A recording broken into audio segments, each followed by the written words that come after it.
தாலும் முருகா முருகா என்றும் ஓம் சரவணபவ என்றும் கூறுவீர்கள். அவர் மீது அன்பு அதிகரித்துக் கொண்டே போகும். அடுத்தாக வேல், சேவல், மயில் இதெல்லாம் பார்க்கும்போது உடனே முருகர் ஞாபகம் வந்துவிடும். அது மட்டும் இல்லாமல் வேல், சேவல், மயிலை அதிகமாக பார்த்து கொண்டே இருப்பீங்க.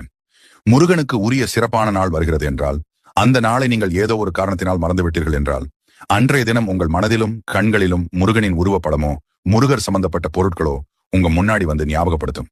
இது மாதிரி உங்களுக்கு நடந்திருக்கப்ப போய் காலண்டர் பாத்தீங்கன்னா அன்னைக்கு முருகருக்கு உகந்த நாளாக தான் இருக்கும். விசாக நட்சத்திரம், கிருத்திகை, செவ்வாய்க்கிழமை, சஷ்டி இது மாதிரி ஏதோ ஒரு நாளாக இருக்கும்.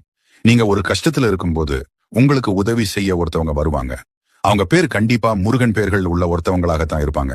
அடுத்து மனசுக்குள்ள ஏதாவது ஒண்ணு போட்டு குழப்பிட்டு இப்ப நம்ம எடுத்திருக்கக்கூடிய இந்த முடிவு சரியா தப்பான்னு குழம்பி தவிக்கும் போது உங்களுக்கு கந்த சஷ்டி கவசமோ கந்தகுரு கவசமோ இல்ல யாம் இருக்க பயமே அப்படிங்கிற முருகப்பெருமானுடைய வாசகமோ இல்ல முருகப்பெருமானுடைய